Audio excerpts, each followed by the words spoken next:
Video کو like کر کے آگے شیئر ضرور کر دینا۔ تباہی اور بربادی پوری دنیا کے اندر ایسا لگتا ہے جیسے ایک ہوا چلی ہے، اور ابھی چند سال پہلے ہی ہم نے ایک تباہی کا خوفناک منظر دیکھا۔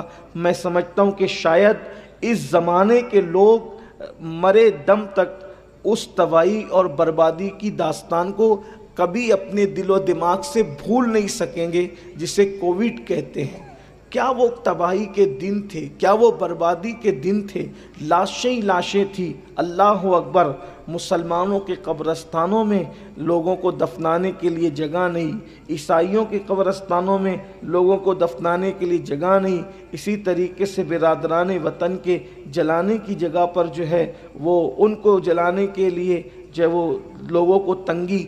غرض کے یہ حالات لوگوں نے دیکھے، کیا مسلم، کیا غیر مسلم، کیا سکھ، کیا عیسائی، سب پر ایک ایسی بڑی آفت تھی، ایک مصیبت تھی۔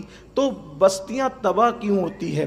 مختلف اوقات کے اندر بستیوں کو تباہ کرنے کے لیے الگ الگ انداز سے قدرت کی طرف سے جو ہے وہ ایسے معاملات درپیش ہوتے ہیں کہ بستیاں تباہ ہوتی ہے، لیکن انسان غور نہیں کرتا کہ بستیوں کے تباہ ہونے کے اسباب کیا ہیں۔ کچھ لوگ یہ سوچتے ہیں ارے ایسا ہوا تو ایسا ہوا۔ اچھی طرح یاد رکھنا، جو کچھ ہوتا ہے وہ سب قدرت کی طرف سے ہوتا ہے۔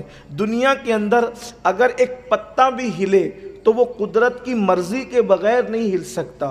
دنیا کے اندر ایک ذرہ بھی اپنی جگہ سے ادھر ہو، میرے اللہ کی مرضی کے بغیر نہیں ہو سکتا۔ میرے پیارے آقا صلی اللہ علیہ وآلہ وسلم کے پیارے دیوانوں، سرکار غریب نواز فرماتے ہیں بستیوں کے تباہ ہونے اور برباد ہونے پر جب گفتگو چلی تو خواجہ عثمان ہرونی فرماتے ہیں کہ اللہ کے رسول صلی اللہ علیہ وآلہ وسلم کی ایک حدیث ہے جس میں بستیوں کے تباہ اور برباد ہونے کے حوالے سے مختلف وجوہات بیان کی گئی ہے۔ اس میں سے خواجہ عثمان ہرونی رضی اللہ تعالیٰ عنہ ارشاد فرماتے ہیں کہ میری نظروں سے وہ جو حدیث گزری، سرکار عثمان ہرونی غریب نواز سے بیان فرماتے ہیں، پہلی وجہ بستیوں کے برباد ہونے کی اور تباہ ہونے کی یہ ہے کہ جب مسلمان اپنی نمازوں کو ضائع کریں گے، جب مسلمان اپنی نمازوں میں سستی کریں گے، جب مسلمان نمازوں سے غفلت کریں گے، اس وقت تو سمجھ جانا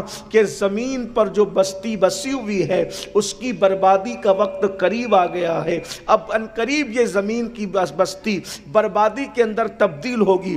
اسباب جو ہے وہ بیان کیے جا رہے ہیں، اللہ اکبر۔ صورتیں مختلف ہوگی، کبھی بیماریاں بھیج کر کے برباد کی جائے گی بستیوں کو، کبھی جو ہے وہ اللہ اکبر زلزلے بھیج کر، کبھی طوفان بھیج کر، کبھی کسی جنگجو کو بھیج کر، لیکن کسی نہ کسی اعتبار سے زمین پر بسنے والے لوگ برباد ہوں گے۔ پہلی وجہ، جس وقت مسلمان نماز کے اندر غفلت کریں، سستی کریں۔ اب آپ یہاں سوچیں، اتنا بڑا مجمع یہاں پر موجود ہے، ذرا غور کیجئے کہ اگر لوگوں کو نماز کی دعوت دی جاتی ہے تو لوگ بڑی سادگی کے ساتھ کہتے ہیں مولانا ٹائم نہیں ملتا میں نماز پڑھنے کے لیے۔ میرے بھائیوں، آپ نے نماز کو سمجھا کیا ہے کہ ٹائم ملے گا تو ہم نماز پڑھیں گے؟